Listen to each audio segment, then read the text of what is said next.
5 জন retired প্রাপ্ত special ফোর্সের সদস্য একদিন কলম্বিয়ার ড্রাগ মাফিয়ার বাড়িতে $70 মিলিয়ন ডাকাতির একটা ভয়ঙ্কর প্ল্যান করে বসে। কিন্তু সেই মিশনে তাদের এমন সব পরিস্থিতির মধ্যে দিয়ে যেতে হয় যা রীতিমতো অবাক করে দিবে আপনাকে। টাকার লোভ এবং এর পরিণাম যে কত প্রকার এবং কি কি সেটা আপনারা এই মুভিটি দেখলেই বুঝতে পারবেন। আর এই মুভির শেষে যে টুইস্টটা রয়েছে সেটার কথা তো বাদই দিলাম।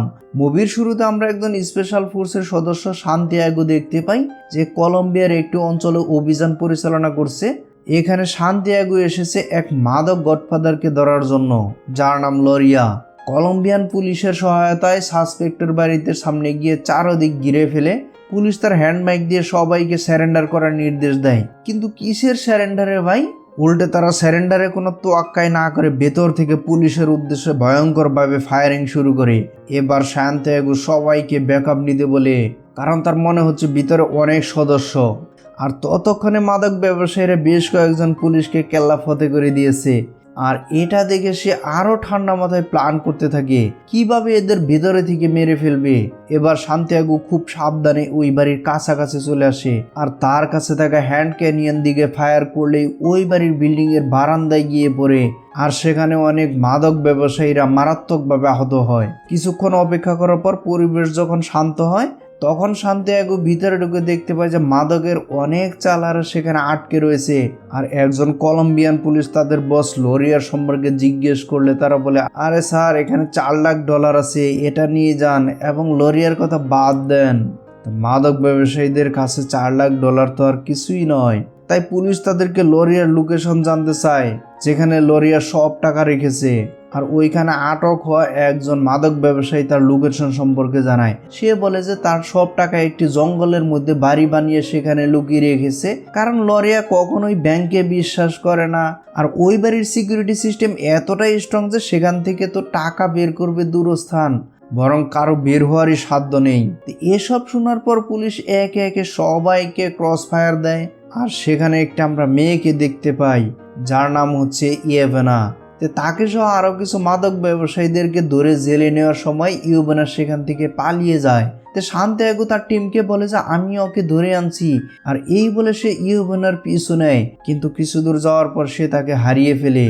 আসল ব্যাপার হচ্ছে এই ইয়েভেনাই হলো সান্তিয়াগোর বর্তমান ইনফরমার, যে কিনা লরিয়ার গুপ্তচর হিসেবে 2 মাস যাবৎ কাজ করছে।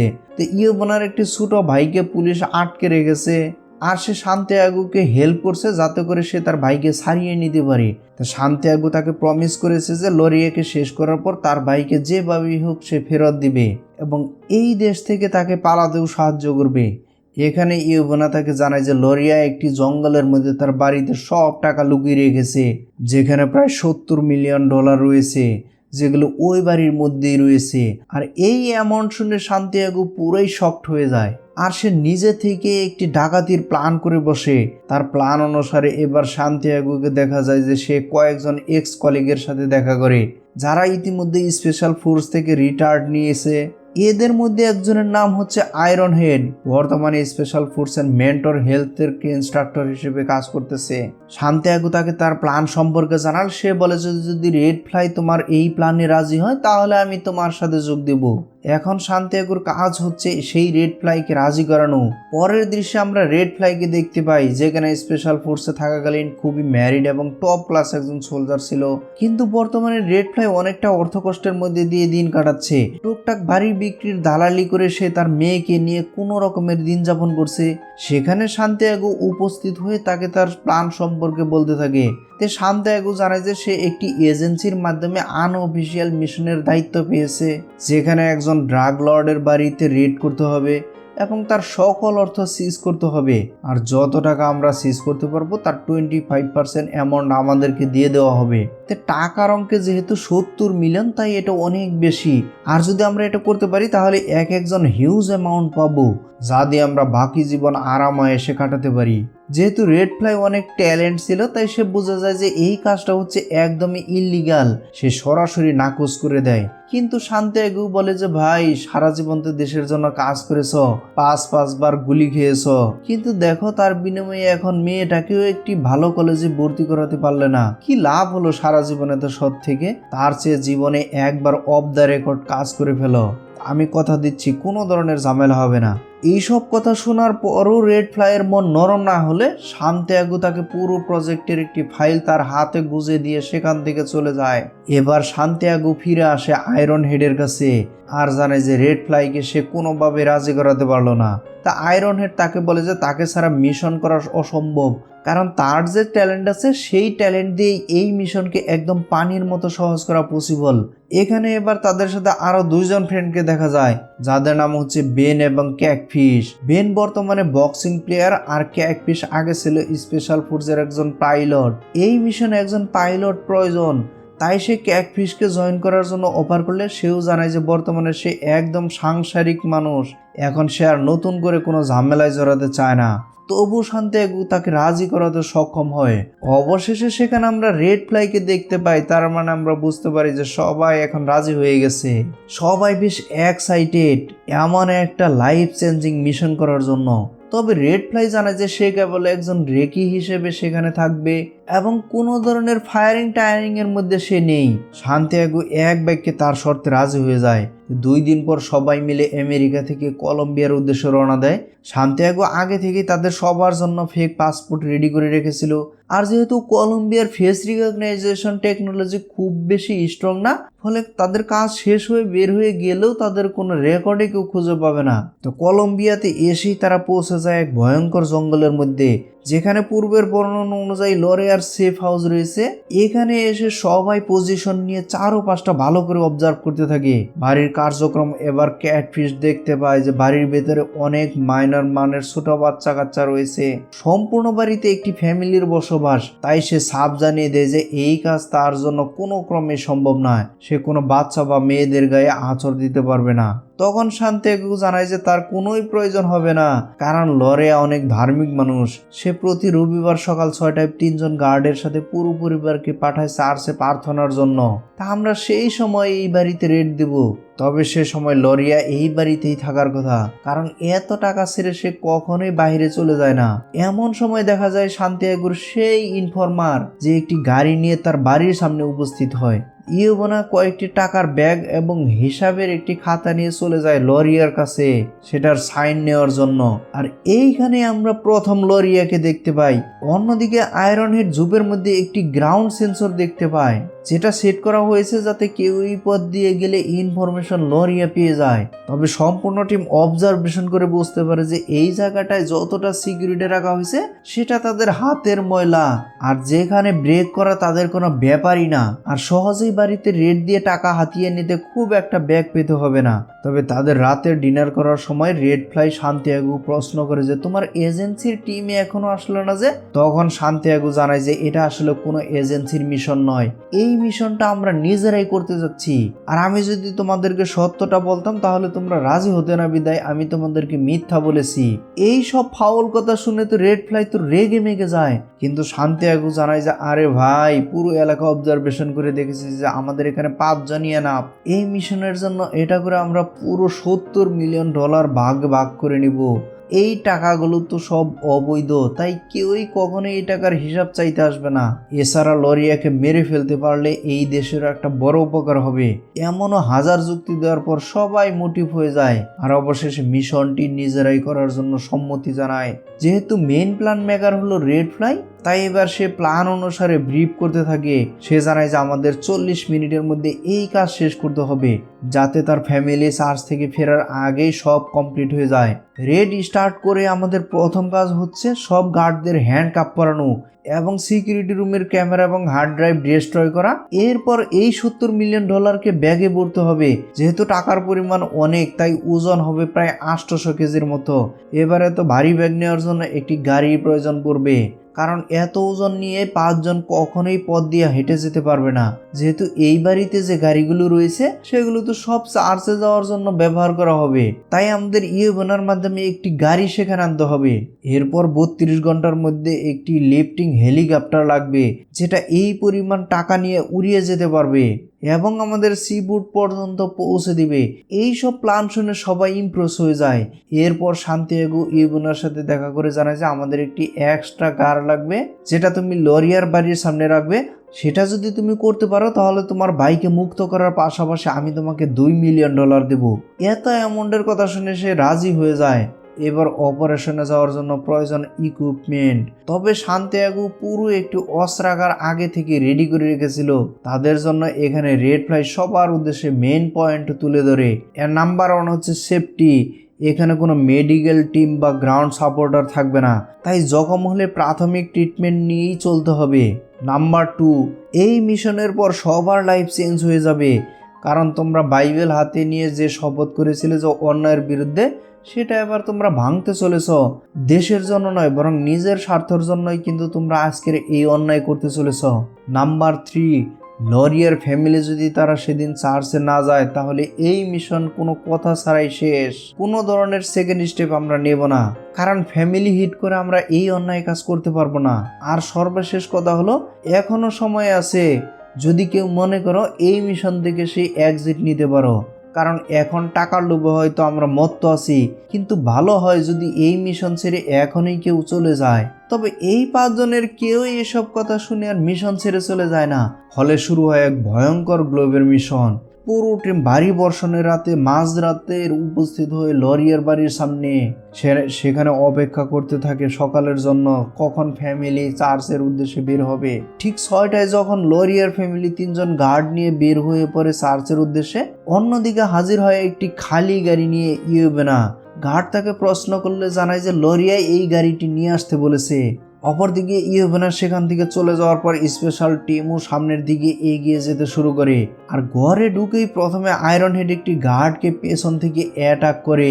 অন্যদিকে সবাই সাবধানে ঘরের মধ্যে দিয়ে হাঁটতে থাকে আর একে একে বাকিদেরও কোনো সাউন্ড ছাড়াই অ্যাটাক করে ফেলে।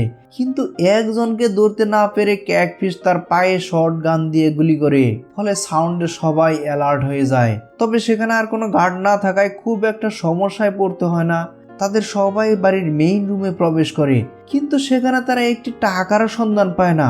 মুহূর্তেই পুরো টিম বুঝে ফেলে যে এই ইনফরমার তাদেরকে ভুল বলেছে, যে এই বাড়িতে অনেক টাকা লুকানো আছে। তারা রাগে দুঃখে প্রায় চলেই যাবে। ঠিক সেই সময় সান্তিয়াগো একটি দেয়ালে পেন্টিং দেখতে পায় যেখানে সাম্প্রতিক রং করা হয়েছে।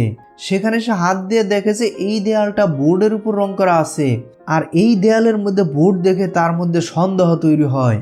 সে বোর্ড ভেঙে যা দেখতে পায় তাতে সবাই শকড হয়ে যায়, কারণ পুরো দেয়াল জুড়ে থরে থরে সাজানো রয়েছে লরিয়ার সব ডলার। এত ডলার একসাথে দেখে সবাই তো প্রায় পাগলের মতন। ইতিমধ্যে 40 মিনিটের 25 মিনিট পার হয়ে গিয়েছে, তাই 15 মিনিটের মধ্যে সব ডলার ব্যাগে পরে গাড়িতে তুলতে হবে। কিন্তু এক দেয়ালের ডলার শেষ হয়ে গেলে দেখা যায় যে অন্য দেয়াল ভাঙলেও সেখানে ডলার পাওয়া যায়। তার মানে পুরো বাড়ি জুড়েই শুধু ডলার। এদিকে টাইম শেষ হয়ে যাচ্ছে, কিন্তু অন্যদিকে রেড ফ্লাই তার ডলার ব্যাগে ভরেই যাচ্ছে। তাকে দেখে মনে হচ্ছিল যে এই টাকার নেশা তাকে পুরোই পেয়ে বসেছে। আসলে দীর্ঘদিন অর্থ কষ্টে ভোগার কারণে রেড ফ্লাই এত অর্থ দেখে পুরোই লোভী হয়ে পড়েছে। তে বেন তাকে বারবার নিষেধ করলেও সে জানায় যে এই তো হয়ে যাচ্ছে, এক্ষুনি শেষ করে দিচ্ছি। কিন্তু লোভ তাকে এমন ভাবে পেয়ে বসে যে টাইম ওভার হয়ে গেলেও সে টাকা নিতেই থাকে। অবশেষে সবাই মিলে তাকে জোরাজুরি করে রেড ফ্লাইকে ক্ষান্ত করা হয় আর তারা বের হওয়ার জন্য রেডি হয়। কিন্তু এখনই ঘটে এক ভয়ঙ্কর ঘটনা। অন্য একটা রুমের মধ্যে আসতেই সেখানে আলমারির পিছনে লুকিয়ে থাকা লরিয়া তাদের উপর হামলা করে। এই স্পেশাল ফোর্স তাকে ডিরেক্ট গুলি করে মেরে ফেলে। তবে লরিয়ার ছোড়া গুলিতে আয়রন হেড তার পেটের নিচে আঘাত পায়, কিন্তু সেটা ততটা গুরুতর না হয় সে প্রাথমিক ট্রিটমেন্ট করে পরেই নাড়াচাড়া শুরু করে। কিছুক্ষণের মধ্যেই তারা টের পেয়ে যায় যে বাকি গার্ডগুলো ছিল তারা ইতিমধ্যে পুরো বাড়ি ঘিরে ফেলেছে। তাই সবাই এবার কিলিং মিশনের জন্য নিজেদেরকে প্রস্তুত করে। আসলে এদের মিশনে কোনো হত্যাযজ্ঞ চালানোর কথাই ছিল না, কিন্তু এখন সবাই ট্র্যাপে পড়ে গিয়েছে। এখানে কিলিং মিশন ছাড়া কোনো উপায় নেই। ফলে সবাই একে একে ফায়ারিং করে গার্ডদেরকে মেরে সামনের দিকে এগিয়ে যেতে থাকে। যে রেড ফ্লাই বলেছিল যে আমি কোনো হত্যা করব না, সেই সবচেয়ে বেশি হত্যা করে। একেই বলে টাকার লোভ। অন্যদিকে সান্তিয়াগো একটি বিশাল কুবুদ্ধি পাকায়। যেহেতু পুরো বাড়িতে এখনো অনেক মিলিয়ন ডলার রয়েছে, তাই সেগুলো যেন অন্য কারো হাতে না পড়ে, তাই সে সম্পূর্ণ বাড়ি জ্বালিয়ে দেয় আর লরিয়ার জীবনের সকল সম্পত্তি এখানেই নিমিষেই শেষ করে দেয়। এরপর তারা সবাই মিলে গাড়িতে উঠে রওনা দেয়। যাওয়ার পথে তাদের সাথে দেখা হয় লরিয়ার ফ্যামিলির সাথে। তারা কি আর জানতে পারে যে এই টিমই তাদের পরিবারের কর্তাকে মেরে পুরো বাড়ি জ্বালিয়ে দিয়েছে। তো যাই হোক, এই টিম এবার একটি লোকাল এয়ারপোর্টে হাজির হয়, আর সেখানে ক্যাটফিশ পুরো ডলার ওজন করে দেখেছে তারা 70 মিলিয়ন নয় বরং 250 মিলিয়ন ডলার নিয়ে নিয়েছে। আর এটা শুনে পুরো টিমে আনন্দে ফেটে পড়ে। কিন্তু বড় সমস্যা হলো এত বড় ডলারের যে ওজন, এটা তো এই হেলিকপ্টারের ক্যাপাসিটির বাইরে, কারণ এই হেলিকপ্টার মাত্র 4000 কেজি ওজন নিতে পারবে, কিন্তু সেটাও সর্বোচ্চ 200 ফিট উচ্চতায় যেতে পারবে। কিন্তু তাদের হেলিকপ্টারকে তো 5000 উচ্চতায় উড়তে হবে এবং এন্ডার্স নামের পর্বতমালা ক্রস করতে হবে, তাই এই হেলিকপ্টারটি 200 কেজির বেশি লোড নিতে পারবে না। তবু ক্যাটফিশ বুদ্ধি করে বের করে যে কিভাবে সব ডলারগুলো নেওয়া যায়। এদিকে সেখানে ইউবোনা উপস্থিত হলে সান্তিয়াগো তার শর্ত আমাদের সেখানে নিয়ে আসে আর তাদেরকে হেলিকপ্টার করে পেরুর বর্ডার পর্যন্ত ছেড়ে দিতে চায়। কিন্তু সেখানে রেড ফ্লাই বলে যে আরে ভাই, আমরা যদি এই দুজনকে নিতে যাই তাহলে তো ওজন আরো বেশি হয়ে যাবে, বরঞ্চ এই দুজনকে আমরা খেল খতম করে দেই। কিন্তু সান্তিয়াগো জানায় যে না, আমি সেটা পারবো না, কারণ তাদের জন্য এত কিছু আমরা করতে পেরেছি। তো যাই হোক, পুরো টিম নিয়ে তারা রওনা দেয় আর তাদের পেরুর বর্ডারে পৌঁছে দেয়। সান্তিয়াগো তাকে 2 মিলিয়ন ডলার দিয়ে বলে যে আমি তোমাদের অস্ট্রেলিয়ান ভিসা এবং পাসপোর্ট বানিয়ে দিয়েছি, এখান থেকে সোজা তোমরা অস্ট্রেলিয়ায় গিয়ে সেফ থাকো। তখন ইয়োবোনা তার কন্ট্যাক্ট নাম্বার চাইলে সান্তিয়াগো বলে যে আমাকে তোমার খোঁজা লাগবে না, বরং সময় মতো আমি তোমাকে খুঁজে বের করব। এই বলে সান্তিয়াগো তাকে বিদায় জানায়। এরপর পুরো টিম আবার উড়াল দেয় সমুদ্র সৈকতের উদ্দেশ্যে, যেখানে তাদের জন্য একটি বোট অপেক্ষা করছিল। তো সকাল সকাল তারা পৌঁছে যায় অ্যান্ডিস পর্বতমালায়, আর এইখানে রয়েছে 5 দেশের মিলন মেলা। যেখানে যাওয়ার পর থেকেই তাদের হেলিকপ্টারের প্রবলেম দেখা দেয়। অতিরিক্ত ওজনের কারণে হেলিকপ্টার জার্কিং করতে শুরু করে। তখন ক্যাটফিশ বলে যে আমাদের কিছু ওজন হালকা করতে হবে, না হলে এই পর্বতমালা আমরা পার হতে পারবো না। তাই সবাই মিলে 50 মিলিয়ন ডলারের ব্যাগ সেই পাহাড়ের একটি এলাকায় ফেলে দেয়। কিন্তু এরপরেও তাদের হেলিকপ্টার এত ভার নিয়ে এই পাহাড় পার হতে পারে না। এর ফলে এক ভয়ঙ্কর ঘটনা ঘটে, হেলিকপ্টারের ইঞ্জিনে আগুন ধরে যায় আর সেটা পাশের একটা কৃষি জমিতে ভূপাতিত হয়ে পড়ে। আর এমন হার্ড ল্যান্ডিং এর কারণে কেউ আহত না হলেও তাদের ডলারের ব্যাগের আশেপাশে অনেক লোক জড়ো হয় আর তারা সব ডলারগুলো লুট করতে শুরু করে। সান্তিয়াগো তখন নিজেদেরকে আর্মির অফিসার বলে পরিচয় দেয় আর বলে যে এগুলো সরকারি মালামাল, কেউ একটাতেও হাত দিবে না। কিন্তু গ্রামের লোক বলে যে যেহেতু এটা আমাদের জমিতেই পড়েছে তাই এর মালিক এখন আমরাই। এই ঝামেলা নিয়ে সান্তিয়াগো আর রেড ফ্লাই তাদের মাঝে কথা কাটাকাটি শুরু করে দেয়। এক পর্যায়ে গ্রামের লোকজন তাদের উপর হামলা চালায়। রেড ফ্লাই সাথে সাথে 3 জনকে গুলি করে মেরে ফেলে। এমন আকস্মিক ঘটনায় সান্তিয়াগো পুরোই শকড হয়ে যায়। কিন্তু যেহেতু অঘটন ঘটেই গিয়েছে তাই এখন সবাইকে ভয় দেখিয়ে হলেও এখান থেকে ফেরত যেতে হবে। সান্তিয়াগো তখন গ্রাম প্রধানের কাছে যায় আর তাকে ভিকটিমের পরিবারের জন্য কিছু নগদ অর্থ প্রদান করলে গ্রামের প্রধান তাদেরকে চলে যেতে দেয়। কিন্তু রওনা হওয়ার সময় তারা দেখতে পায় যে একটি ইয়ং ছেলে তাদের দিকে এমনভাবে তাকিয়ে আছে যাতে মনে হয় সে তাদেরকে গিলে খাবে। আসলে এই ছেলেটি ছিল ওইখানকার মৃত্যুবরণ করা একজন কৃষকের ছেলে আর তার চোখে ছিল প্রতিশোধের আগুন। যাই হোক, পুরো টিম বুঝতে পারে যে তাদের প্ল্যান এবং নৈতিকতা ধীরে ধীরে অন্ধকারে ডুবে যাচ্ছে। তবু তারা বাকি অর্থগুলো গাদার পিঠে সরিয়ে সামনের দিকে এগিয়ে যেতে থাকে। তারা একের পর এক ভয়ানক জঙ্গল নদী পাড়ি দিতে শুরু করে। সমুদ্র কিনারায় যাওয়ার জন্য তারা একটি ভয়ানক পাহাড়ের উপর দিয়ে যাওয়ার সময় আর ক্যাটফিশের গাদাটি তখন নিচে পড়ে যায় আর পুরো আকাশে সেই ডলার ছড়িয়ে পড়ে। এমন ভাবে একের পর এক ডলার হারিয়ে সান্তিয়াগো রেড ফ্লাইকে দোষারোপ করতে থাকে আর বলে যে তোমার কারণে আজকের এই অবস্থা। আমাদের প্ল্যান ছিল 70 মিলিয়ন ডলারের, কিন্তু তোমার লোভের কারণে আজ আমরা এত ডলারের লোড নিচ্ছি। কিন্তু বাকিরা তাকে ঠান্ডা করে বলে যে এখন যা হবার তা তো হয়েই গেছে, তা আছে, চলো সেটাকে নিয়ে বাড়ি পর্যন্ত যাই। তারপর সবাই মিলে আবারও চলতে শুরু করে। এক পর্যায়ে তারা আন্ডিস পর্বতমালার চূড়ার ওঠার সিদ্ধান্ত নিলে সকল ডলার ব্যাগ নিজেরাই উপরে উঠিয়ে গাদাগুলোকে মুক্ত করে দেয়। পাহাড়ে উঠে তারা সকালের জন্য অপেক্ষা করতে থাকে, কিন্তু রাতে সেখানে বরফ জমাতে থাকে এবং ভীষণ ঠান্ডা পড়তে শুরু করে। এমন অবস্থায় তাদের প্রয়োজন ছিল আগুনের, তাই সবাই মিলে তাদের ব্যাগ থেকে কিছু ডলারের বান্ডেল বের করে এবং তাতে আগুন ধরিয়ে দেয়। আর তারা অনুভব করতে থাকে দুনিয়ার সবচেয়ে দামি আগুনের সেক। আর এবার সকাল হলে তারা নিচের দিকে নামা শুরু করে, কিন্তু এইখানে ঘটে এক মহাবিপত্তি। নিচে নামার সময় কোথায় থেকে যেন তাদের উপর ফায়ারিং শুরু করে। পুরো টিম হতবাক হয়ে খুঁজতে থাকে যে কোন দিক থেকে তাদের উপর ফায়ারিং করছে। কোনোভাবেই তারা ডিটেক্ট করতে পারে না, তাই সবাই আলাদা আলাদাভাবে পাহাড়ের চারদিকে ছড়িয়ে পড়ে। সান্তিয়াগো পাহাড়ের উপরে উঠে দেখতে পায় যে একটি ছোট্ট ছেলে তার বন্দুক তাক করে ফায়ারিং করছে। আর সান্তিয়াগো তখনই কয়েকটা শট নিয়ে ওইখানেই ছেলেটিকে ডাউন করে দেয়, কিন্তু অন্য একটি ছেলে রেড ফ্লাইয়ের উপরে অবস্থান নিয়ে সেখান থেকে গুলি করলে তার মাথা উড়িয়ে দেয়। এই আচমকা ইভেন্টে পুরো টিম একদম শক হয়ে যায়, আর তারা ওই ছেলেটিকে দেখতে পেয়ে তাকেও সেখানে খতম করে দেয়। পরে দেখা যায় যে এটা ছিল সেই ছেলে যার বাবাকে সেদিন রেড ফ্লাই হত্যা করেছিল। পুরো টিম তাদের ভাই সমতুল্য বন্ধুকে হারিয়ে সুখে কাতর হয়ে পড়েছে। সান্তিয়াগো সবাইকে সান্ত্বনা দিয়ে জানায় যে আমাদের যেভাবেই হোক এই মিশন শেষ করতেই হবে। আর এই মিশনের যে টাকাটা রেড ফ্লাই আর্ন করেছে, সে মৃত্যু যাওয়ার কারণে তার পরিবারকে তার প্রাপ্য টাকা দিয়ে দেওয়া হবে। তাই আমরা এই অর্থ নিয়ে গিয়ে সেটা তার পরিবারকে বুঝিয়ে দেব। তাই সবাই এই কথা শুনে রাজি হয় এবং রেড ফ্লাইয়ের মৃতদেহ প্যাক করে আবারও সামনের দিকে এগিয়ে যেতে থাকে। তারা প্রায় সমুদ্রের কাছাকাছি চলে এসেছে, তাই তাদের জন্য যে নৌকাটি অপেক্ষা করেছিল সেটা এখানে আছে কিনা সেই বিষয়ে তারা কনফিউজড হয়ে যায়। এটা খোঁজ নিতে বেন বলে যে আমি কিনারায় গিয়ে আগে দেখে আসি এই বোটের লোকজন এখন আছে নাকি। বেন একাই সমুদ্রের কিনারার দিকে যায় আর সবাই উপরে অপেক্ষা করতে থাকে। সকাল হতে সেখানে বেন আবারও ফিরে আসে এবং সে জানায় যে ওই বোটটি এখনো সেখানেই আছে, তাই আমরা সমুদ্রের কিনারায় পৌঁছাতে পারলেই এই জাহান্নাম থেকে মুক্তি পাবো। কিন্তু একটা সমস্যা আছে, এখান থেকে যে পথ বিচের দিকে চলে গিয়েছে সেখানে প্রায় 100 জন কিশোরকে ভারী অস্ত্র নিয়ে মৌজ মাস্তি করতে দেখেছি। ফলে আমাদের হয় সব কিছু এখানে ফেলে চলে যেতে হবে, না হয় আর একটা মিশনে সেই কিশোরীদেরকে আমাদেরকে হত্যা করতে হবে, তারপরে আমরা এগিয়ে যেতে পারবো। সান্তিয়াগো বলে যে যেহেতু ইতিমধ্যে অনেক কিছু হারিয়ে ফেলেছি, তাই এখন এই টিমকে কিশোরদেরকে হত্যা করতেও বাধবে না। তার বন্ধু যেহেতু এই টাকার জন্যই মরেছে, তাই এই টাকা সে দেশে নিয়েই যাবে। সম্পূর্ণ টিম তার কথায় অসম্মতি জানায়, কারণ ইতিমধ্যে তারা অনেক পাপ করে ফেলেছে, আর কোনো হত্যাকাণ্ড তারা করবে না। আয়রন হেড তাকে বোঝাতে সক্ষম হয়, আর সান্তিয়াগো সিদ্ধান্ত নেয় যে তাহলে আমরা সব কিছু এখানে ফেলে চলে যাব, আর শুধু রেড ফ্লাইয়ের বডি এবং নিজেদের ব্যাগে যা ক্যারি করা যায় তাই নিয়ে আমরা রওনা দিব। সবাই এই সিদ্ধান্তে রাজি হয়, আর তাদের কষ্ট করা বাকি টাকার ব্যাগ সহ একে একে একটা খাদের মধ্যে ফেলে দেয়।